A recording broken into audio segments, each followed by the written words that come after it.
Study IQ IAS, अब तैयारी हुई अफोर्डेबल।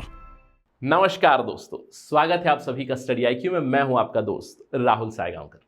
दोस्तों, आज हम लोग एक बहुत ही दिलचस्प और बहुत ही जरूरी विषय पर चर्चा करने वाले हैं। ये डिस्कशन जुड़ी हुई है जीएस पेपर 2 के साथ। पॉलिटी का एक टॉपिक हम लोग डिस्कशन करने वाले हैं। आई एम क्वाइट श्योर कि अभी तक आप सोच रहे होंगे, सर इस इमेज से मुझे लग रहा है कि हमारी डिस्कशन कांग्रेस के बारे में होने वाली है। ऑफ कोर्स डिस्कशन की शुरुआत हमारी इंडियन नेशनल कांग्रेस से ही होने वाली है, लेकिन हम लोग एक मैक्रो टॉपिक के बारे में बात करने वाले हैं। आई एम क्वाइट श्योर कि आप सभी ने इस चीज को फॉलो जरूर किया होगा कि हाल ही में इंडियन नेशनल कांग्रेस की प्रेसिडेंशियल इलेक्शन हुई थी, यानी कि एक इंटरनल इलेक्शन हुई थी, आंतरिक मतदान हुआ था, जहां पे कांग्रेस का प्रेसिडेंट, इंडियन नेशनल कांग्रेस का प्रेसिडेंट कौन बनेगा, इस पे इलेक्शन हुई थी। And I am quite sure कि बहुत सारे मिलेनियल्स एकदम शॉक हो गए होंगे, क्योंकि जो लेटर मिलेनियल्स हैं उन्हें तो यही पता था कि जब से मैं पैदा हुआ तब से मैंने देखा है कि इंडियन नेशनल कांग्रेस में प्रेसिडेंट कोई गांधी होता है। उन्होंने देखा होगा जब से मुझे याद है, पहले तो सोनिया गांधी प्रेसिडेंट थी, उसके बाद राहुल गांधी कुछ सालों के लिए प्रेसिडेंट बने, उसके बाद फिर से सोनिया गांधी प्रेसिडेंट बनी। मुझे तो लग रहा था कि इंडियन नेशनल कांग्रेस के प्रेसिडेंट कोई गांधी ही होगा, लेकिन ऐसा नहीं है, क्योंकि इंडियन नेशनल कांग्रेस का जो संविधान है, सबसे पहले तो काफी पुरानी पार्टी है, उनका खुद का संविधान भी बना है, यानी कि कांग्रेस का भी कॉन्स्टिट्यूशन है, उसमें प्रेसिडेंशियल इलेक्शन के नॉर्म्स है, यानी कि उनके डेलीगेट्स वोट कर सकते हैं। जो कांग्रेस वर्किंग कमेटी हो गई, उनके जो ऑल ओवर इंडिया जो पीसीसीज बनी हुई है, प्रदेश कांग्रेस कमेटीज बनी, उसके डेलीगेट्स वोट करते हैं। और अगर आपने हिस्ट्री पढ़ा हुआ है, इंडियन फ्रीडम स्ट्रगल के दौरान आपने देखा होगा कई बार कंटेस्टिंग प्रेसिडेंशियल इलेक्शंस भी हुए हैं। मुझे अगर on the back of mind I have to remember, I can remember 1938 वाला, 1938 जस्ट वर्ल्ड वॉर से पहले वाला, वर्ल्ड वॉर 2 से पहले वाला जो कांग्रेस प्रेसिडेंशियल इलेक्शंस था, वो काफ़ी इंटरेस्टिंग था। आपको पता है कि एक तरफ थे नेताजी सुभाष चंद्र बोस और दूसरी तरफ कैंडिडेट थे Pattabhi Sitaramayya, if I am not wrong, जिनको ब्लेसिंग थी महात्मा गांधी की, जिसके बावजूद पट्टाभी सीतारामैया लॉस्ट, राइट। और उसके बाद हम लोग जानते हैं कि नेताजी सुभाष चंद्र बोस अगले साल ही left Congress, he started his own forward bloc, all that those things we know. तो कुछ काफ़ी इंटरेस्टिंग प्रेसिडेंशियल इलेक्शंस हुए हैं, लेकिन ये जो इलेक्शन हुआ 2000 के बाद, मैं कहूँगा पहला ऐसा इलेक्शन हुआ, यानी कि 21st सेंचुरी में कांग्रेस का ऐसा पहला प्रेसिडेंशियल इलेक्शन हुआ कि कांग्रेस का प्रेसिडेंट कौन बनेगा। दो कैंडिडेट्स थे, एक तरफ मल्लिकार्जुन खड़गे फ्रॉम कर्नाटका, दूसरी तरफ शशि थरूर फ्रॉम केरला। और अब जानते हैं कि क्या हुआ इवेंचुअली। वोटिंग हुई, वोटिंग के बाद मल्लिकार्जुन खड़गे wins Congress president poll and is going to take charge on October 26। Although कई सारे लोगों ने इसको हाईलाइट भी किया कि हाई कमांड का समर्थन था मल्लिकार्जुन खड़गे को, इसीलिए वो जीत गए, it was not a free fair election, जो भी हो, what ever it is. But आज हमारी चर्चा होने वाली है इसी से जुड़ी हुई, एक मैक्रो डिस्कशन करने वाले हैं कि क्या इंडियन पॉलिटिकल पार्टीज में इंट्रा पार्टी डेमोक्रेसी है। यानी कि अब देखिए, इंट्रा पार्टी डेमोक्रेसी मतलब पार्टी के भीतर लोकतंत्र है क्या, कि पार्टी के प्रेसिडेंट हो, ट्रेजरर हो, सेक्रेटरी हो, जो भी ऑफिस बेरर्स हैं, क्या वो इलेक्शन के थ्रू जीत के आ रहे हैं, यानी कि इंटरनल इलेक्शन के थ्रू जीत के आ रहे हैं। इसी के ऊपर हमारी डिस्कशन होने वाली है। अब ऑफ कोर्स अब इंडियन नेशनल कांग्रेस की बात करें तो आई वुड से ये तो इलेक्शन हुआ ऑलमोस्ट 20 साल बाद, 20-22 साल बाद, लेकिन इससे पहले नहीं हुआ। एक डायनेस्टी कांग्रेस को रूल करती आ रही, we know that. But in general will talk about intra party democracy in India. और इससे जुड़ा आपके लिए एक सवाल भी है। सवाल है ये, democracy and accountability constitute the core values of our constitutional system।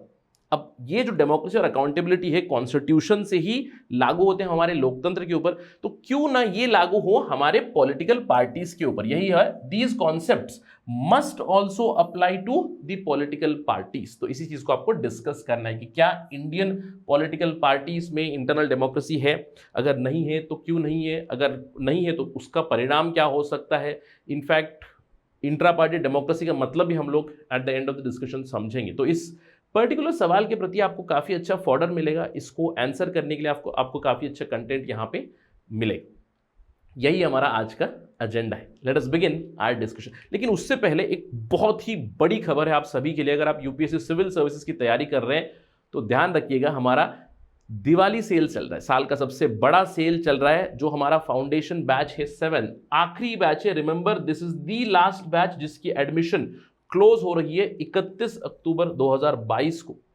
इसका प्राइस अभी गिर चुका है। 22 से 26 तारीख तक, it is valid till 26 October, right, midnight 22 से 26 अक्टूबर मिडनाइट तक ये चलेगा। जहां पे अगर आप मेरा कोड इस्तेमाल करोगे राहुल लाइव, मैक्सिमम आपको डिस्काउंट मिलेगा। पूरा पैकेज, पूरा कोर्स, कॉम्प्रिहेंसिव कोर्स आपको मिलेगा फॉर ओनली 17,490, यानी कि 17,500 में आपको पूरा यूपीएससी की तैयारी करने के लिए मॉड्यूल मिल जाएगा। और मैं हमेशा कहता हूँ यार, इतने प्राइस की तो यूपीएससी की मेंस की टेस्ट सीरीजें होती, अगर आप चेक कर लो तो पता चलेगा। लेकिन इस प्राइस में आपको पूरा कोर्स मिलेगा, 900+ hours live classes, 1-to-1 mentorship मिलेगी, ग्रुप मेंटरशिप मिलेगी, आपको क्रिस्प हैंड रिटन नोट्स मिलेंगे, लाइव क्लासेस चलेंगे। इसके अलावा इसी प्राइस में आपको प्रीलिम्स की टेस्ट सीरीज भी इंक्लूड, यानी कि जब आप प्रीलिम्स लिखने जाओगे उससे पहले कम से कम आप 40-50 बार मॉक प्रीलिम्स दे चुके रहोगे। तो क्यों मिस आउट करना है इस चीज़ को। रिमेंबर दैट 26 अक्टूबर को ये ऑफर क्लोज हो रहा है और आपको ये मिलेगा केवल 17,499 में। Enroll for this as soon as possible, do not forget to use the code Rahul live, तभी आपको ये डिस्काउंट मिलेगा।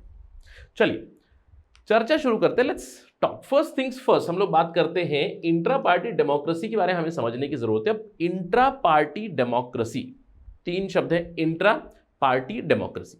अब डेमोक्रेसी क्या है? डेमोक्रेसी मतलब लोकतंत्र, प्रजातंत्र हम लोग कहते हैं, राइट। डेमोक्रेसी का अगर हम लोग बेसिक डेफिनेशन देखें, स्कूल लेवल से हम लोग पढ़ते हुए आ रहे हैं, इब्राहिम लिंकन ने कहा democracy is of the people, by the people, for the people, यानी कि लोग सेंटर में रहेंगे डेमोक्रेसी के। अब डेमोक्रेसी के कुछ बेसिक फीचर्स भी बताए गए हैं। बेसिक फीचर्स जैसे कि यूनिवर्सल एडल्ट फ्रेंचाइज होनी चाहिए, इंडिया में है, यानी कि आप अगर 18+ है तो इलेक्शन कमीशन ऑफ इंडिया के साथ आप रजिस्टर कर सकते हो और आप वोटिंग कर सकते हो। इसके अलावा आपकी फ्री एंड फेयर इलेक्शंस होनी चाहिए, रेगुलर इलेक्शन होनी चाहिए, आपकी डिसीजन मेकिंग में लोग होने चाहिए, यानी कि आप अपने प्रतिनिधि को चुन के भेजोगे, और सरकार के ऊपर चेक्स एंड बैलेंसेस होनी चाहिए, बेसिकली लिमिट्स होनी चाहिए। ये है basic idea, basic procedures that we have to follow in a democracy. अब इसको कहते हैं द प्रोसीजरल डेमोक्रेसी, यानी कि लोकतंत्र के कुछ बेसिक टेनेट्स है। मैंने आपको बता दिया कि आप इलेक्शन करोगे, वोट करोगे, सरकार लिमिटेड होनी चाहिए, एटसेट्रा। अगर ये फॉलो करेंगे तो हम लोग प्राइमा फेसी कह सकते हैं कि डेमोक्रेसी है। लेकिन ये केवल प्रोसीजर में हम लोग फॉलो करते हैं, यानी कि procedural democracy means following these rules and regulations of regular elections, universal representation, universal adult franchise, etcetera. लेकिन जब हम लोग डेमोक्रेसी की बात करते हैं, we need to talk also about substantive democracy. क्यों? क्योंकि procedural democracy should ultimately lead to something called as substantive democracy. अगर हम लोग इस चीज को समझे, देखिए प्रोसीजरल डेमोक्रेसी मतलब जैसे हमारी बॉडी का ढांचा बना हुआ है, जैसे हमारी बॉडी में हड्डियां हैं, हमारे बेसिक ऑर्गन्स है, वो है समझ लीजिए प्रोसीजरल डेमोक्रेसी। अब सब्सटैंटिव डेमोक्रेसी अगर हमें अचीव करना है तो हमारी बॉडी अगर फिट रहनी तो वी नीड मसल्स, हमें अच्छा खाना खाना चाहिए, हमारी बॉडी को एक्सरसाइज करना चाहिए, योगा करना चाहिए, मेडिटेशन करना चाहिए, तो फिट रहोगे। तो procedural democracy should ultimately lead to substantive democracy. इसीलिए हम लोग कहते हैं कि केवल हम अगर रूल्स एंड रेगुलेशंस फॉलो कर रहे हैं तो वो सब्सटैंटिव डेमोक्रेसी नहीं बनेगी। सब्सटैंटिव डेमोक्रेसी का मतलब है जहां पे population plays the real role in carrying out the political affairs. अब इसको हम लोग कैसे समझ सकते हैं कि आपकी रूल ऑफ लॉ है, आपकी ड्यू प्रोसेस ऑफ लॉ है, इंडिपेंडेंट जुडिशरी, ये सारी चीजें हम लोग कहते हैं कि सब्सटैंटिव डेमोक्रेसी का भाग है कि सब्सटेंस में। इसीलिए अंबेडकर, डॉक्टर बाबा साहेब अंबेडकर ने कह दिया कि डेमोक्रेसी का रियल मतलब क्या है। पॉलिटिकल डेमोक्रेसी हम लोग दे चुके हैं थ्रू कॉन्स्टिट्यूशन, प्रोसीजर्स हम लोग सेट कर चुके हैं, लेकिन उसके आगे अगर हमें पहुंचना है तो पॉलिटिकल डेमोक्रेसी को और भी ज्यादा प्रमोट करने की जरूरत है, सोशल डेमोक्रेसी लाने की जरूरत है, इकोनॉमिक डेमोक्रेसी लाने की जरूरत है। That is the meaning of substantive aspect of democracy, substance, right. अब इसी सब्सटैंटिव डेमोक्रेसी का भाग है इंट्रा पार्टी डेमोक्रेसी, यानी कि पार्टी के भीतर आपके लोकतंत्र होना चाहिए।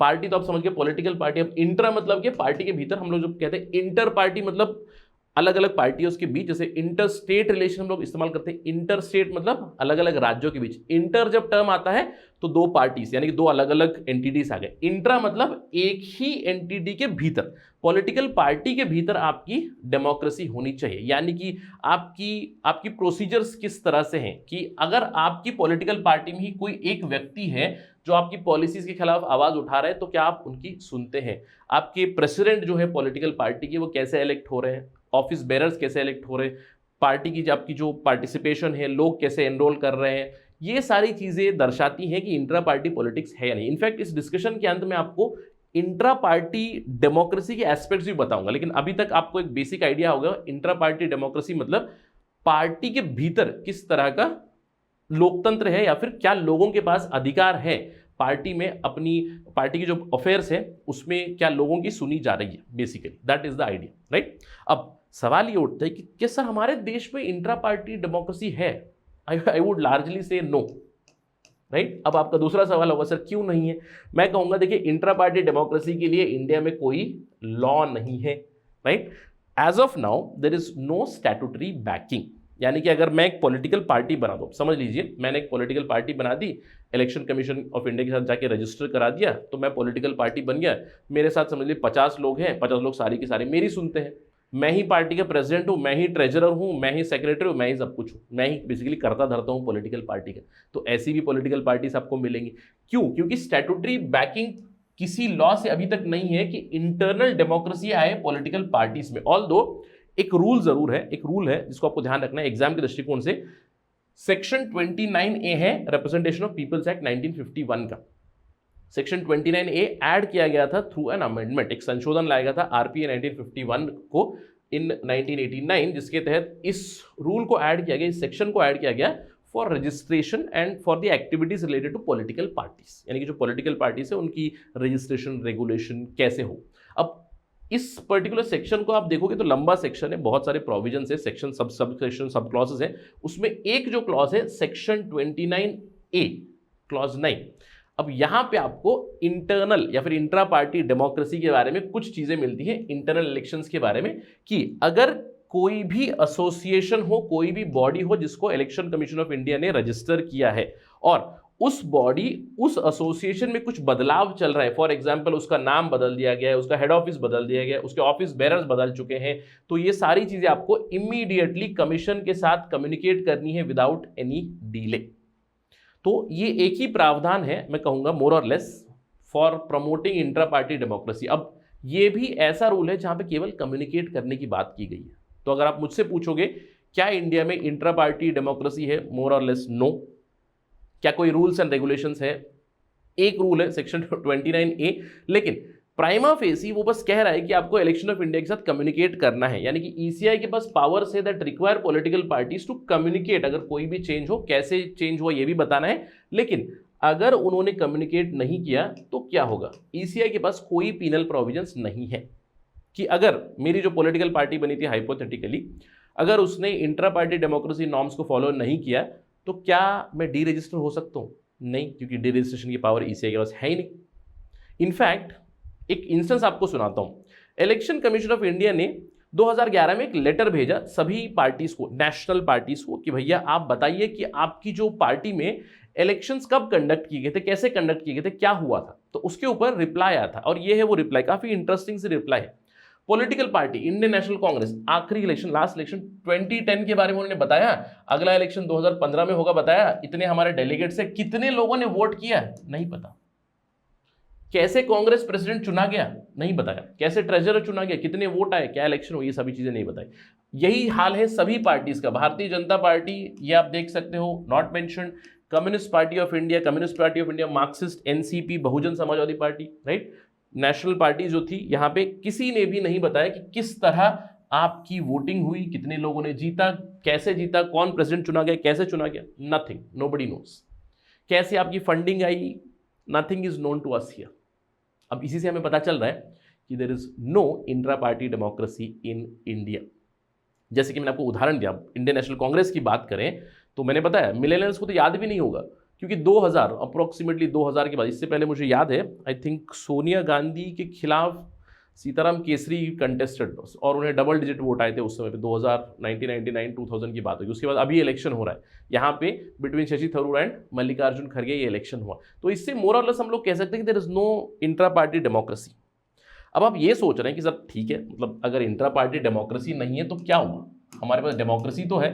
अगर आप इससे खुश हैं तो ऑफकोर्स प्रोसीजर तो एस्टैब्लिश्ड है कि प्रोसीजर्स हैं हमारे पास, इलेक्शंस के प्रोसीजर है डेमोक्रेसी के, तो उसी से हम खुश हैं। लेकिन अगर आप इसी पे खुश रहोगे तो अल्टीमेटली जो हम लोग पॉलिटिक्स की प्रॉब्लम बताते हैं वो कैसे रिजॉल्व होगी, राइट। अब प्रॉब्लम क्या होती है अगर इंट्रा पार्टी डेमोक्रेसी नहीं है?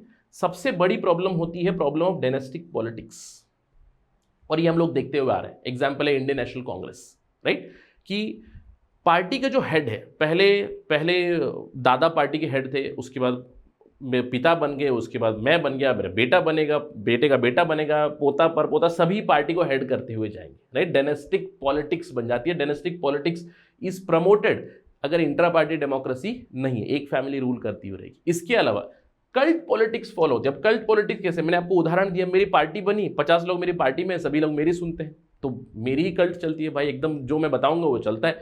कल्ट बेस्ड पॉलिटिकल पार्टीज बनती है कि कोई एक लीडर है, उसी लीडर को हम फॉलो करते हुए रहेंगे, बाकी कोई नहीं आएगा, वही प्रेसिडेंट रहेगा, वही करता धरता रहेगा। इस तरह की पॉलिटिक्स बनती है। अगर इस तरह की पॉलिटिक्स आपकी पॉलिटिकल पार्टी में चल रही है, don't you expect the same would reflect in your polity also, of course. इसके अलावा प्रॉब्लम होती है कि नॉन ट्रांसपेरेंट पॉलिसीज फॉलो करते हैं, कि आपको पता नहीं कि कैसे प्रेसिडेंट बन गया, कैसे इलेक्शन हुआ। आपने देखा Rahul Gandhi was declared the president of Indian national Congress, how?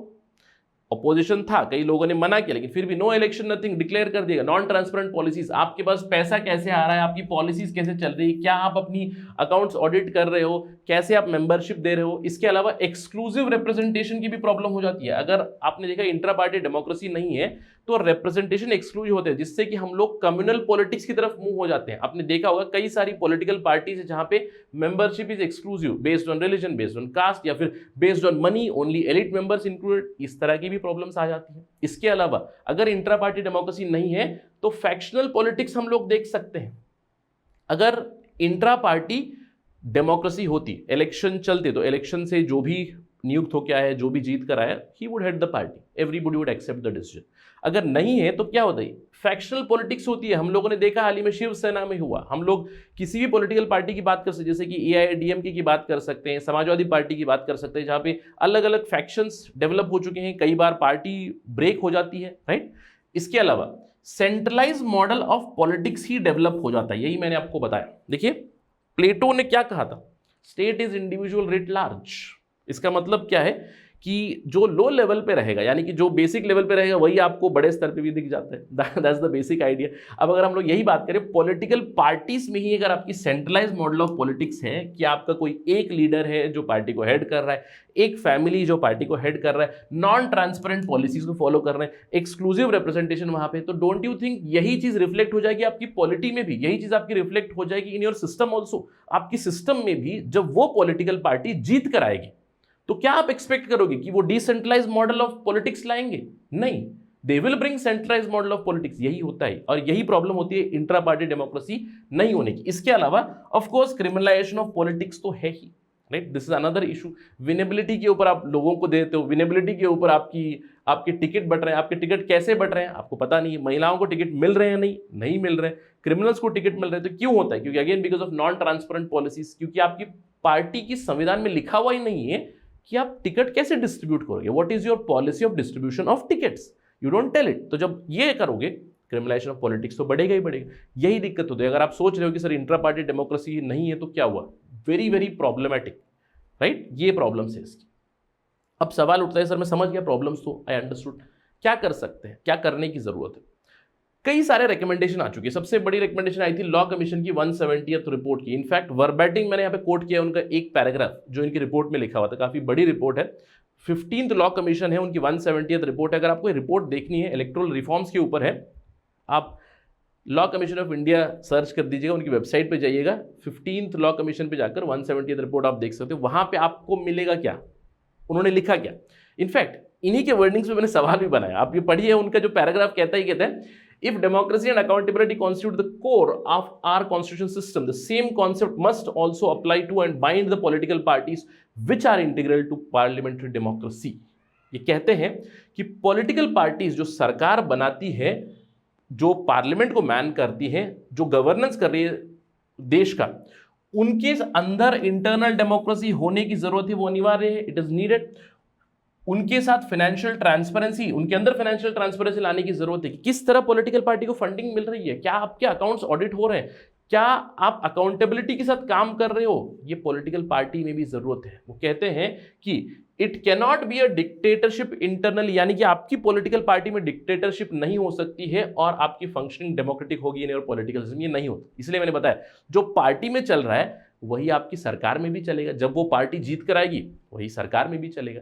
तो ये नहीं चलना चाहिए, ये बताया लॉ कमीशन ऑफ इंडिया। इसके अलावा एनसीआरडब्ल्यू से, national commission for review of working of constitution, 2002 में जस्टिस वेंकटाचलैया इसके हेड थे, इन्होंने एक आइडिया बता दी। The commission recommends that there should be a comprehensive legislation, एक लॉ लाने की जरूरत है। उस लॉ का उन्होंने नाम भी बता दिया, let's name it political parties registration and regulation act, जहां पे रजिस्ट्रेशन और रेगुलेशन के पावर्स देने चाहिए इलेक्शन कमीशन ऑफ इंडिया को, इंटरनल पॉलिटिक्स, इंटरनल डेमोक्रेसी के नॉर्म्स भी यहाँ पे लाने चाहिए, ये बताया था। और इसी को सेकंड भी किया था सेकंड एआरसी ने। सेकंड एआरसी की एथिक्स एंड गवर्नेंस रिपोर्ट में भी यही हाईलाइट किया गया कि इंटरनल पॉलिटिक्स, इंटरनल डेमोक्रेसी लाने की जरूरत है इन पॉलिटिकल पार्टीज, फाइनेंशियल ट्रांसपेरेंसी लाने की जरूरत है, यही बताया सेकंड एआरसी ने भी। So basically what is needed, तो क्या हम लोग कह सकते हैं क्या है? देखिए, एक होना चाहिए कि लॉ लाने की जरूरत है, legislation mandating intra party democracy, एक लॉ लाने की जरूरत है जहां पे of course registration, recognition, D recognition और डी रजिस्ट्रेशन के भी पावर देनी चाहिए। डी रजिस्ट्रेशन कब? अगर आप internal party democracy, intra party democracy follow नहीं कर रहे हो तो ईसीआई के पास पावर होनी चाहिए कि आपको डी रजिस्टर भी करे, राइट? तो कुछ इस तरह का एक लॉ लाना चाहिए जिससे कि रेगुलेट करे। इसके अलावा देखिए, पॉलिटिकल पार्टी के जब हम लोग बात करते हैं, पॉलिटिकल पार्टी के भीतर डेमोक्रेसी चाहिए, पॉलिटिकल पार्टी पावर में आने के बाद उनकी डिसीजन मेकिंग में डेमोक्रेसी होनी चाहिए, और जब वो हमारे संसद में काम कर रहे हैं वहां पे भी डेमोक्रेसी चाहिए। उसके लिए एक और चीज की जरूरत है, एंटी डिफेक्शन लॉ में अमेंडमेंट लाने की, true democracy for the legislators. अभी फिलहाल क्या होता है, एंटी डिफेक्शन लॉ में अगर कोई एमएलए है या फिर कोई एमपी है जो पार्टी लाइन के खिलाफ जाता है तो उन्हें डिस्क्वालीफाई किया जा सकता है। तो एंटी डिफेक्शन लॉ में कुछ बदलाव लाने की जरूरत है जहां पे फ्रीडम इन लेजिस्लेशन मिलनी चाहिए, और विप जो इशू होता है वो केवल सब्सटैंटिव इश्यूज के लिए होना चाहिए, जैसे कि नो कॉन्फिडेंस मोशन हो गया या फिर आपकी मनी बिल है, उन्हीं केसेस में विप को इशू करें तो काफी अच्छा रहेगा। बाकी इश्यूज में जो एमपी से, जो एमएलए से, उन्हें कंप्लीट फ्रीडम होनी चाहिए। तो कुछ इस तरह की चीजें लाना अनिवार्य है for building intra party democracy in India. अब दिस इज क्वाइट आयरॉनिकल, मैंने सजेशन तो दे दिया कि भैया लेजिस्लेशन ले आइए, आपको ये समझना है कि लेजिस्लेशन लेकर कौन आ रहा है, दैट इज द प्रॉब्लम। क्योंकि रिकमेंडेशन तो आ चुकी है, एनसीआरडब्ल्यूसी कब की है, 2002 की है, 20 साल हो चुके हैं उसको, आज भी हम लोग उसी रिकमेंडेशन के बारे में बात कर रहे हैं। क्यों? क्योंकि लेजिस्लेशन कौन लाएगा? लेजिस्लेशन लाएगा पार्लियामेंट। अब पार्लियामेंट में कौन है? यही पॉलिटिकल पार्टीज है जो अभी खुद को रेगुलेट करने के लिए लॉ लाएंगे। That is the problem. In ideal scenario, in ideal politics ये जरूर होने की जरूरत है, right? This has to happen for sure. अब जब भी लॉ लाया जाएगा, व्हेनेवर, हाइपोथेटिकली जब भी लॉ लाया जाएगा, अगर लॉ लाएंगे तो किस तरह के प्रावधान होने चाहिए और किन एस्पेक्ट्स के ऊपर फोकस करने की जरूरत है for building intra party democracy. जैसे कि फर्स्ट चीज है, inclusive membership is a parameter of intra party democracy, कि अगर पॉलिटिकल पार्टी ओपन हो चुकी है, शुरू हो चुकी है, रजिस्टर हो चुकी है, तो इंक्लूसिव रिप्रेजेंटेशन होनी चाहिए। It should not be exclusive, किसी जाति के आधार पे, किसी धर्म के आधार पे, इकोनॉमी के आधार पे, एलिटिज्म के आधार पे मेंबरशिप नहीं होनी चाहिए। इट शुड बी इंक्लूसिव, क्योंकि अगर आप इंक्लूसिव रहोगे तभी आप अपनी सरकार भी इंक्लूसिव बनाओगे, तभी आपकी पॉलिसीज भी इंक्लूसिव होगी। नहीं, इसके अलावा ट्रांसपेरेंसी होनी चाहिए आपकी काम में, पारदर्शिता की जरूरत है, specially in terms of finances, कि पॉलिटिकल पार्टी को पैसा कहां से आ रहा है, आपकी वर्किंग कैसे हो रही है, क्या आपके फाइनेंसेस ऑडिट हो रहे हैं, सालाना ऑडिट रिपोर्ट सबमिट करने के नॉर्म्स आने चाहिए to election commission of India. इसके अलावा रेगुलेशन ऑफ पार्टी ऑफिशियल्स, हर साल में, जैसे 5 साल में इलेक्शन होते हैं, तो आपकी पार्टी का भी संविधान कुछ इस तरह से लाइए जहां पे से फॉर एग्जांपल एवरी 4 इयर्स और एवरी 5 इयर्स इलेक्शन होनी चाहिए, जहां पे पार्टी के ऑफिशियल्स चुने जाएं। यानी कि इलेक्शन से पहले से, इलेक्शन अब 2024 में, 2023 में आप अपनी पार्टी के ऑफिशियल्स चुनिए जो पार्टी को लीड करे उस इलेक्शन में। फॉर एग्जांपल प्रेसिडेंट कौन बनेगा, ट्रेजरर कौन बनेगा, सेक्रेटरी कौन बनेगा, या फिर एक कमेटी बननी चाहिए आपकी पॉलिटिकल पार्टी में ही, एक कमेटी बननी चाहिए जो चूज करे कैंडिडेट्स को, और वो चूज कैसे करें उसके भी प्रिंसिपल्स आ जाए।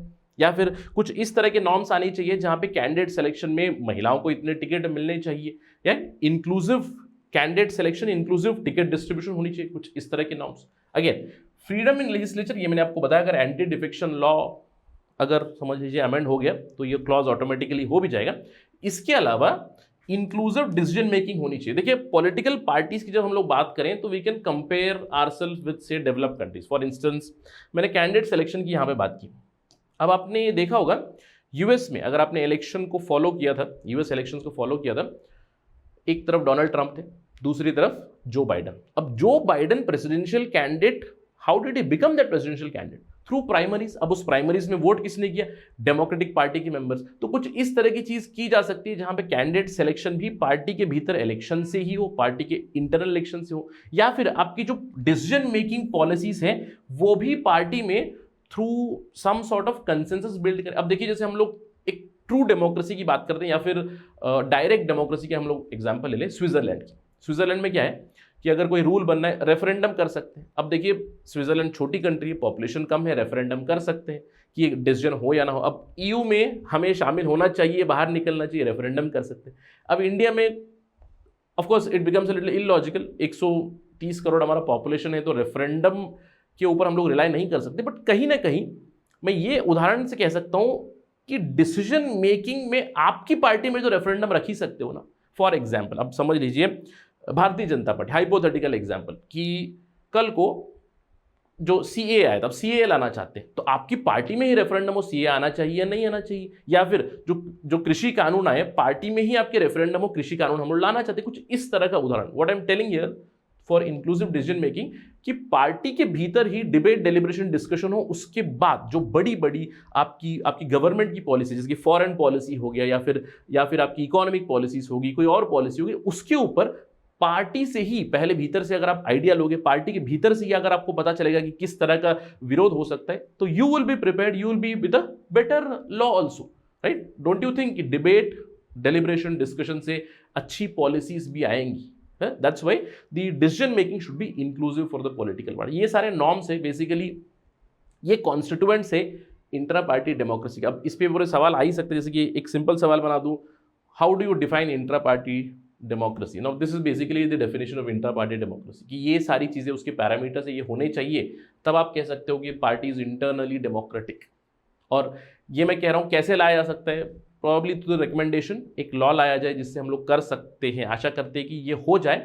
अभी फिलहाल तो ऑल दो कांग्रेस पार्टी के इलेक्शन हुए, but I wouldn't say that Congress party has intra-party democracy also purely, right? In fact, no party in India I would claim that they have true intra-party democracy. Let us hope कि एक law बने, कुछ rules and regulations बने जिससे कि intra-party democracy और भी अच्छी बने हमारे पॉलिटिकल पार्टीज में, जिससे कि हमारा पॉलिटिकल सिस्टम जरूर सुधरेगा। अगर इस पर कोई भी अपडेट आएगी तो will discuss that again on study IQ, but that is it right now in this particular video. And as usual अगर आपको ये वीडियो पसंद आया है, अगर आप कोई सवाल भी है, कोई डाउट भी है, तो you can always message me on this particular ID and I have to address something, right?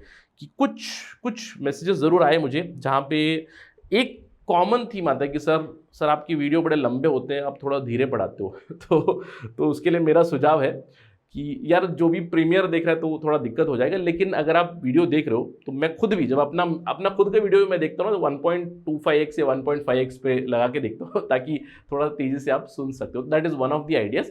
और दूसरी एक चीज़ मैंने देखी है कि नॉर्मली जो एस्पिरेंट्स है, जो व्यूअर्स है, they have this comparative idea, right? Comparative idea. और इस चीज़ के प्रति मुझे कुछ बताना है स्पेशली व्यूअर्स को कि कंपैरेटिव स्पिरिट की वजह से क्या होता है, जो हम लोग कहते हैं ना डाइवर्सिटी कम हो जाती है। इसलिए मैं हमेशा कहता हूँ बायोडाइवर्सिटी की बहुत ज़्यादा ज़रूरत होती है, और biodiversity among teachers is also very important. कई बार मैंने मैसेज दिया कि सर आप उनकी तरह पढ़ाइए, आप इनकी तरह पढ़ाइए। मुझे लगता है कि सभी का एक यूनिक स्टाइल होता है, सभी का एक पढ़ाने का तरीका होता है, सभी का एक USP होता है। तो मुझे लगता है कि everybody should follow their own way of teaching, right? क्योंकि अगर देखिए उसमें भी अगर समानता आ गई, सभी एक ही तरह से पढ़ा रहे, तो डाइवर्सिटी जरूर कम हो जाएगी, right? It depends on the student how you gather that particular information. अगर आपको एग्जाम के प्रति कोई भी चीज़ चाहिए तो आप उस चीज़ से, उस प्रिपरेशन से आप उस कंटेंट से निकाल सकते हो उस चीज़ को, right? So there is a need of that also. Diversity होनी चाहिए टीचिंग में कि हर एक टीचर का एक उनका तरीका होता है, और मैं भी वही फॉलो करता हूँ, राइट? तो ये दो चीज़ें थी जो मुझे बतानी थी। अगर आपको कोई भी सवाल है, डाउट है, फीडबैक है, मैं हमेशा कहता हूँ you can always text me here. I do respond on Saturdays and Sundays. With that note, thank you for watching this video. जय हिंद। स्टडी IQ IAS, अब तैयारी हुई अफोर्डेबल।